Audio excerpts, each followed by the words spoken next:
September 15th, 1944. Early afternoon. Versailles, just outside Paris. The engines have barely cooled when the message arrives. Paper, typed, carried by an aide who does not sit down. The room smells faintly of fuel and damp wool. Maps cover the walls: France, Belgium, the Netherlands, pinpricked with flags that no longer move fast enough. Dwight Eisenhower reads without expression. Across the channel, the war is supposed to be ending. That is the promise hanging in the air. The Germans are retreating. Paris is free. The Allied armies, American, British, Canadian, Polish, are advancing on a scale never before attempted. More than 2 million men are moving under one command. And yet the message does not speak of victory. It speaks of command. Eisenhower sets the paper down. For a moment, no one speaks. You can almost hear the ticking of the clock over the fireplace, measuring something more fragile than time: patience. This is the point of no return. Until now, Field Marshal Bernard Montgomery has held operational control of the main Allied ground thrust, the largest concentration of Allied land power ever assembled. He is Britain's most famous general, El Alamein, Sicily, Normandy's left flank. Meticulous, calculating, unyielding, and convinced utterly that he alone sees the war clearly.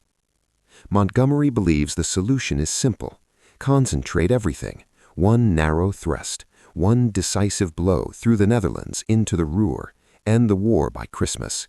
He has said it openly, repeated it, pressed it again and again in meetings where other commanders sit silent, bristling.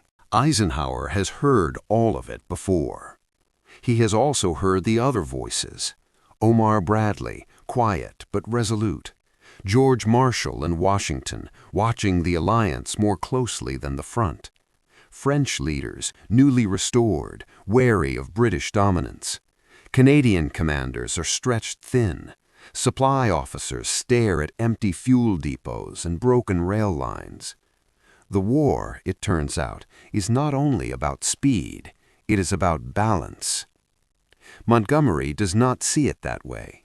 In his diaries, he will later describe this moment as betrayal.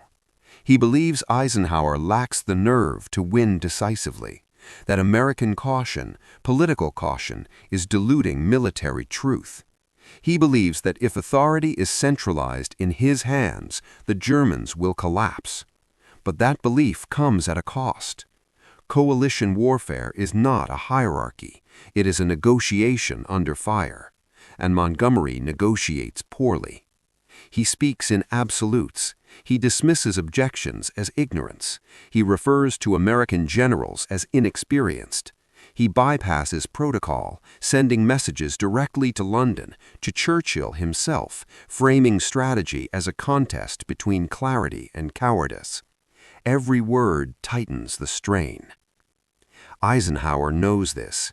He has spent the war not just commanding armies, but absorbing personalities, calming egos, preventing fractures.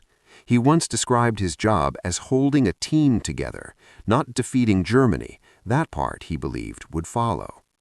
Now the team is fraying. The decision in front of him is not about maps, it is about authority. If he allows Montgomery to continue, he risks alienating American commanders whose troops make up the majority of the force. He risks turning strategy into a national competition, British precision versus American mass. He risks something worse than delay. He risks rupture. Yet removing Montgomery's primacy will not be clean. It will be read as humiliation, as a signal that Britain's moment of dominance is passing. The center of gravity has shifted west, across the Atlantic. Eisenhower understands the symbolism. He does not relish it. The room remains still. An aide clears his throat. Another adjusts a map pin that no longer reflects reality. Outside, the war continues without waiting for a consensus. Eisenhower reaches for his pen. He will not strip Montgomery of rank. He will not send him home, but he will take back direct control of Allied ground operations. Authority will flow upward to Supreme Headquarters, away from any single national commander. It is a quiet act, administrative, bloodless, and explosive. Montgomery will protest immediately. He will call it catastrophic. He will warn that a divided command will slow the advance, cost lives, and prolong the war. He will say this decision is political, not military. In one sense, he is right. This is politics, but not the small kind.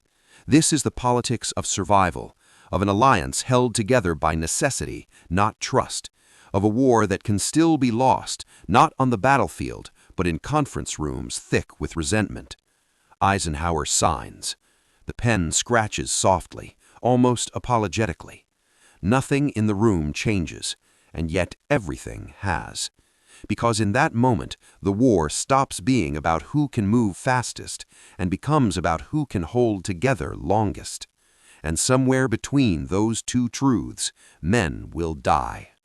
The news reaches Montgomery before the day is out, not by ceremony, not by courtesy, by signal traffic and inference.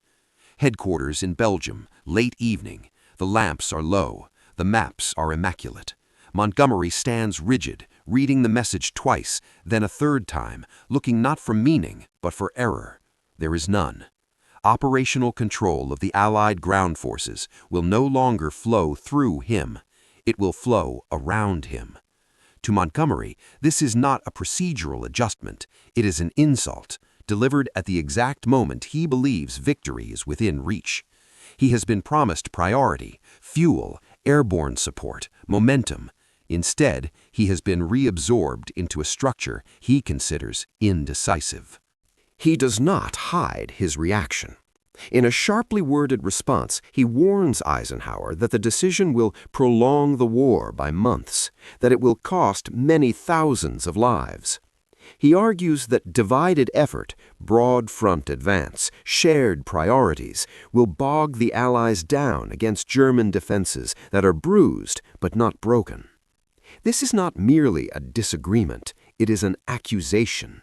Montgomery believes history will vindicate him. He has always believed this. His confidence is absolute, and it is precisely that certainty that now isolates him. Around him, his staff senses the shift immediately. The tone of incoming orders changes. Requests are scrutinized. Promises become conditional. The pipeline of fuel, already thin, tightens further.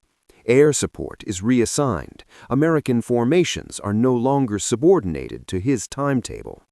The war does not slow down, but Montgomery's control over it does. To Eisenhower, the reaction is expected, almost reassuring. Montgomery's opposition confirms the diagnosis. The alliance has become brittle under the weight of a single will. The Supreme Commander listens, acknowledges, but does not reverse course. He cannot, because this decision is not about one offense. It is about what happens after it. Eisenhower's fear is not failure at the front. It is success that fractures the coalition. A British-led thrust to Berlin, however brilliant, would leave the political balance of the post-war world dangerously skewed. American public opinion is already wary of casualties.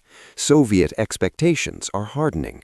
France is watching, calculating its place in the future. And Britain, once the indispensable power, is no longer alone in the fight. That reality is difficult to accept in London. Winston Churchill, ever sensitive to prestige, is alarmed by Montgomery's loss of primacy. He presses Eisenhower diplomatically. He frames the issue as efficiency, not pride.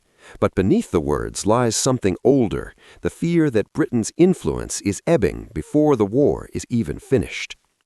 Churchill does not overrule Eisenhower. He cannot. The alliance has rules now, and America writes most of them. On the battlefield, the consequences unfold quietly. American armies push east on a broad front, chewing through German resistance town by town.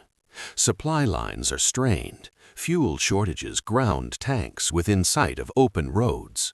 Opportunities appear and vanish between competing priorities.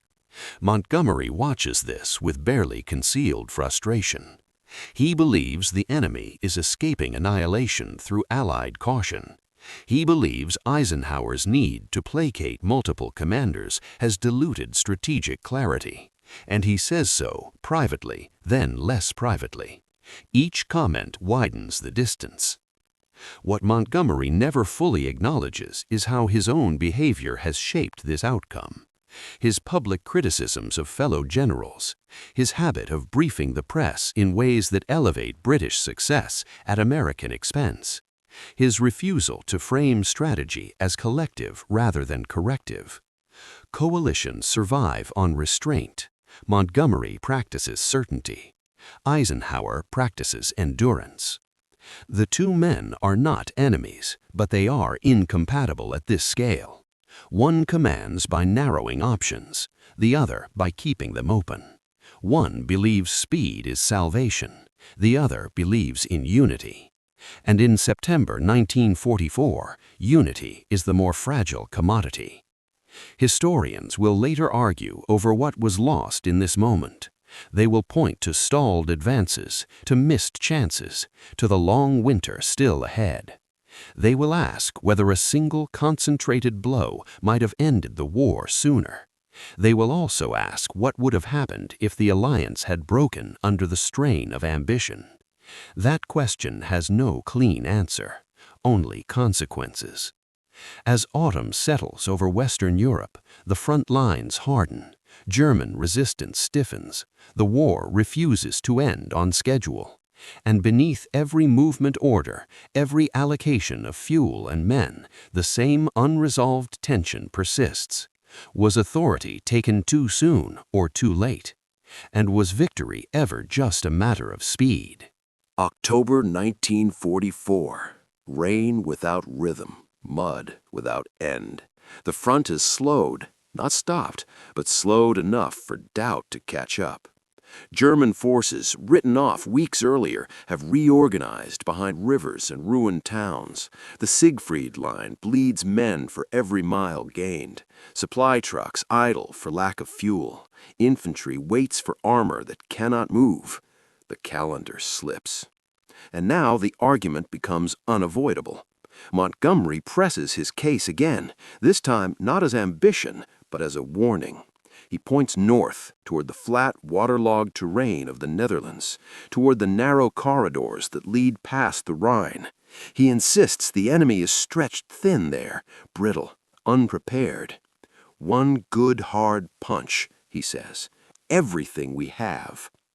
Operation Martin Garden is the embodiment of his philosophy. Airborne troops dropped deep behind enemy lines, seizing bridges in sequence, clearing a path for armor to drive straight into Germany. Speed as doctrine, momentum as morality. Eisenhower listens. He does not dismiss the plan. That matters. He authorizes it, partially. Resources are allocated, airborne divisions reassigned, priority given, though not exclusivity. To Montgomery, this compromise is fatal. The plan demands perfection, narrow roads, exact timing, absolute coordination. There is no margin for friction, no allowance for German recovery. It is the kind of operation that either ends a war or exposes every weakness in an alliance still arguing about command. When Martin Garden begins, it begins beautifully. Paratroopers fall from clear skies, bridges are taken, the advance surges forward, faster than expected. For a moment, Montgomery seems vindicated. The war feels light again, mobile, optimistic. Then the resistance hardens. German armor appears where none was expected. Communication falters. The weather closes in. The single road north becomes a bottleneck. One accident, one ambush, one blown bridge at a time. At Arnhem, the final bridge, British airborne forces fight alone, cut off, surrounded, radio silence punctured only by fragments of desperate transmissions. Out of ammunition. Enemy armor in strength. God save the king. The bridge is not taken. The thrust collapses. Market Garden ends not with a breakthrough, but with a withdrawal. Thousands killed or captured. Thousands of planning are undone in days. The Rhine remains uncrossed. The war remains very much alive. Montgomery does not retreat from his position. He argues the failure was logistical, not conceptual, that insufficient resources were allocated. Eisenhower's divided priorities doomed the operation before it began. He insists that had he been given full authority, full commitment, the result would have been different.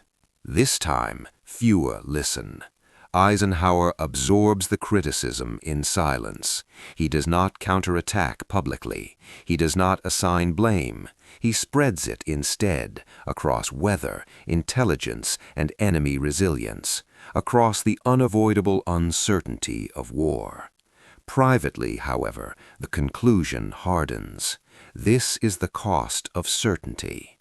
Market Garden becomes the proof not that Montgomery was wrong in principle, but that his way of commanding cannot survive coalition reality.